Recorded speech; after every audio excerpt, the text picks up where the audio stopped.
அனைவருக்கும் வணக்கம். நம்ம daily prelims and mains point of வியூல கரண்ட் அஃபேர்ஸ் ஆர்டிகல்ஸ் பார்க்குறோம். இன்னைக்கு என்ன ஆர்டிகல்ஸ் இருக்கு அப்படிங்கிறத பார்ப்போம். முதல்ல பார்த்தோம்னா தேசிய கல்விக் கொள்கையின் கீழ் முதல் வெளிநாட்டு பல்கலைக்கழக வளாகம் அப்படின்னு சொல்லி கொடுத்துருக்காங்க. ஓகேங்களா, என்ன ஒரு பின்னணி அப்படின்னு பார்த்தோம்னா, நமக்கு தேசிய கல்விக் கொள்கை நேஷனல் எஜுகேஷன் பாலிசி அப்படிங்கிறது 2020 அறிவிக்கப்பட்டுச்சு. இந்த கல்விக் கொள்கை கீழே முக்கியமான அம்சமாக உயர்கல்விக்கு முக்கியமான அம்சமாக என்ன இருந்துச்சு அப்படின்னு பார்த்தோம்னா, வெளிநாட்டு பல்கலைக்கழகங்கள் இந்தியாவில் அவங்களுடைய வளாகங்களை தொடங்குறதுக்கும் இந்தியாவோட பல்கலைக்கழகங்கள் வெளிநாடுகளில் அவங்களுடைய வளாகங்களை தொடங்குறதுக்கும் ஒப்புதல் அளிக்கப்பட்டுச்சு. சரிங்களா, அதற்கான ப்ரொவிஷன்ஸ் அப்படிங்கிறது இருந்துச்சு. சரியா, ஸோ ஃபாரின் யூனிவர்சிட்டிஸ் இந்தியாவில் கேம்பஸ் ஓபன் பண்ணலாம், சேம் இந்தியன் யூனிவர்சிட்டிஸ் ஃபாரின்ல கேம்பஸ் ஓபன் பண்ணலாம். அந்த வகையில் தேசிய நமக்கு அந்த பல்கலைக்கழக மானிய குழுமம் அப்படின்னு இருக்காங்க இல்லையா, யூனிவர்சிட்டி கிராண்ட்ஸ் கமிஷன், அவங்க கிட்ட இங்கிலாந்து நாட்டை சேர்ந்த சவுத்தாம்ப்டன் பல்கலைக்கழகம், யூனிவர்சிட்டி ஆஃப் சவுத்தாம்ப்டன் அப்படிங்கிற இந்த யூனிவர்சிட்டி, ஓகேங்களா, என்ன சொல்லியிருந்தாங்க அப்படின்னா, ஒரு அப்ரூவலை கேட்டிருந்தாங்க இந்தியாவில் ஒரு கேம்பஸை நிறுவறதுக்கு. சரிங்களா, அதற்கான அப்ரூவல் அப்படிங்கிறது கிடைச்சிருக்கு. அதன் மூலியமா இந்த புதிய கல்விக் கொள்கையின் கீழே முதல்ல ஒரு வெளிநாட்டு பல்கலைக்கழகம் அதனுடைய வளாகத்தை இந்தியாவில் திறக்க போறாங்க. எங்க திறக்க போறாங்க அப்படின்னு பார்த்தோம்னா, டெல்லி பக்கத்தில் இருக்கக்கூடிய குருகிராம் அப்படிங்கிற பகுதியில் திறக்க போறாங்க. சரியா, அதுதான் இந்த செய்தியோட பின்னணி. சரிங்களா, அதுதான் சொன்ன விஷயங்களை தான் இந்த இடத்துல கொடுத்துருக்காங்க. என்ன மாதிரியான கோர்சஸ் இங்கே இருக்கு அப்படின்னு பார்த்தோம்னா, நமக்கு வணிகம் மற்றும் மேலாண்மை, கணினி அறிவியல் சட்டம், பொறியியல், கலை மற்றும் வடிவமைப்பு, உயிரி அறிவியல், வாழ்க்கை முறை அறிவியல் சார்ந்த பட்டப்படிப்புகள் கற்பிக்கப்பட உள்ளன அப்படிங்கிறத சொல்லியிருக்காங்க. சரியா, ஸோ முதல் நியூஸ்ல இதுதான் நம்ம பார்க்குறோம். அடுத்ததா பார்த்தோம்னா, பிரச்சனையாகும் புலம்பெயர்தல் அப்படின்னு கொடுத்துருக்காங்க. ஸோ மைக்ரேஷன் கிரைசிஸ் அப்படின்னு இங்கிலீஷ் சொல்றோம். சரியா, என்ன அப்படின்னு பார்த்தோம்னா, பிரிட்டன்ல சமீப காலத்துல புதுசா ஆட்சி அரசாங்கம் வந்து அந்த கீர் ஸ்டார்மர் அவர் பதவி ஏற்றதுக்கு அப்புறமா பிரதமரா வந்ததுக்கு அப்புறமா பார்த்தோம்னா, நிறைய இந்த மைக்ரேஷன் ப்ராப்ளம்ஸ் அப்படிங்கிறது நடந்துட்டே இருக்கு. என்ன அப்படின்னு பார்த்தோம்னா, இஸ்லாமியர்கள் மேல ஒரு தாக்குதல் நடத்தப்பட்டிருக்கு. அதனுடைய பின்னணியை தான் இந்த இடத்துல கொடுத்துருக்காங்க. ஓகேவா, ஸோ இது இந்த ஒரு புலம்பெயர்ந்த மக்களுக்கு எதிரான ஒரு போக்கு அப்படிங்கிறது பிரிட்டன்ல மட்டும் கிடையாது, ஐரோப்பிய நாடுகள் எல்லாத்திலையும் இருக்கு அப்படிங்கிறத நம்மளால பார்க்க முடியுது. ஓகேங்களா, ஏன் அப்படின்னு பார்த்தோம்னா, அதிகமான மைக்ரன்ஸ் அப்படிங்கிறவங்க இப்ப ஐரோப்பிய நாடுகள் நோக்கி போக ஆரம்பிச்சிட்டாங்க. அது இஸ்லாமியர்களாக இருக்கட்டும், பிளாக் ஆப்பிரிக்கன்ஸாக இருக்கட்டும், இந்தியர்களாக இருக்கட்டும், பாகிஸ்தானியர்களாகட்டும், எல்லாருமே மைக்ரண்ட் பீப்புளா அங்க அடையாளப்படுத்தப்படுறாங்க. ஓகேங்களா, ஸோ அவங்கெல்லாம் வந்து எங்களுடைய வேலைகளை பறிச்சுக்கிறாங்க அப்படிங்கிறது முக்கியமான குற்றச்சாட்டா இருக்கு. இதனால அரசியல் சார்ந்த மாற்றங்களும் அந்த ஊர்களில் நிகழ்ந்துட்டு தான் இருக்கு. ஐரோப்பா, பிரான்ஸ், மற்றபடி Germany, Poland, Italy, Spain, Portugal போன்ற எல்லா நாடுகள்லையும் பார்த்தோம்னா இந்த வலதுசாரி கட்சிகள் எல்லாருமே வந்து அங்க பார்த்தோம்னா ஒரு பெரும்பான்மை நோக்கி வந்துகிட்டே இருக்காங்க. சமீபத்தில் நடந்த இங்கிலாந்து தேர்தலில் கூட பார்த்தோம்னா வலதுசாரி கட்சிகள் பார்த்தோம்னா 14% வாக்குகள்ல வந்து வாங்கியிருக்காங்க. ஸோ அப்ப இந்த ஒரு போக்கு அப்படிங்கிறது நமக்கு புலம்பெயர்ந்த மக்களுக்கு எதிரான போக்காக கருதப்படுது. சரிங்களா, ஸோ அந்த பத்தின விஷயங்கள் தான் இந்த இடத்துல கொடுத்துருக்காங்க.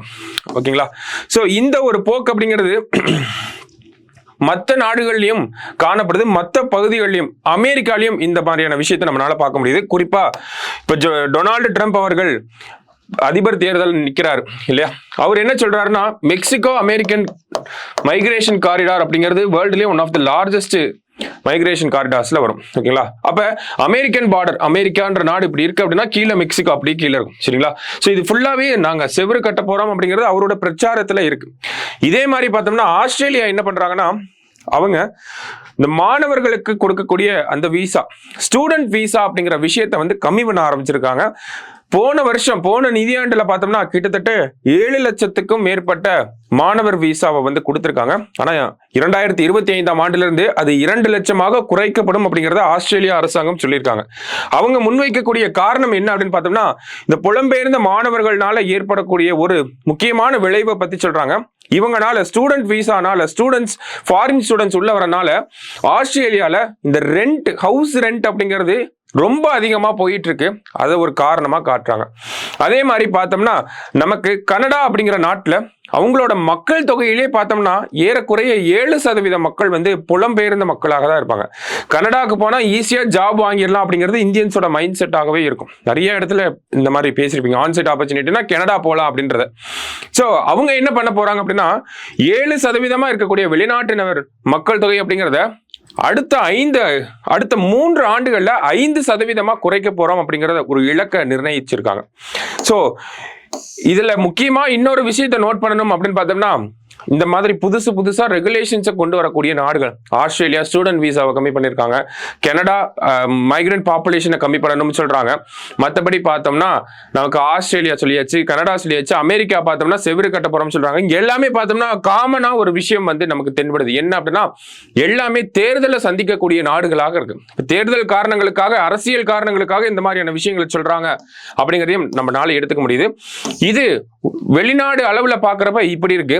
இதுவே இந்தியாவுக்கு உள்ள அப்படின்னு பார்த்தோம்னா, நமக்கு தமிழகம் போன்ற மாநிலங்கள், தமிழகம் கேரளா போன்ற மாநிலத்துல எல்லாம் பார்த்தோம்னா வட இந்தியர்கள் அதிகமாக இருக்காங்க. கரெக்டா? குறிப்பா ஈரோடு மாவட்டத்துல பார்த்தோம்னா பவானி சாகர் பக்கத்துல இருக்கக்கூடிய ஒரு கிராமத்துல இலங்கை தமிழர் மறுவாழ்வு முகாம் அப்படிங்கிறது இருக்கு. ரீஹாபிலிட்டேஷன் சென்டர் அப்படிங்கிறது இருக்கு. இங்க பார்த்தோம்னா ஒரு 3000க்கும் மேற்பட்ட இலங்கை தமிழர்கள் வந்து வசிச்சிட்டு இருக்காங்க. இப்போ அவங்களுடைய பாப்புலேஷன் பார்த்தோம்னா அந்த கிராமத்துல இருக்கக்கூடிய மக்கள் தொகையோட, நேட்டிவ் பீப்புளோட இலங்கை தமிழர்களுடைய பாப்புலேஷன் அதிகமாயிருச்சு அப்படின்னு ஒரு ரிப்போர்ட் வந்திருக்கு. அரசியல் கட்சிகளும் என்ன சொல்றாங்க அப்படின்னா, இங்க இருக்கக்கூடிய இலங்கை தமிழர்களை பிரிச்சு 2 வேற இடங்கள்ல வைக்கணும்.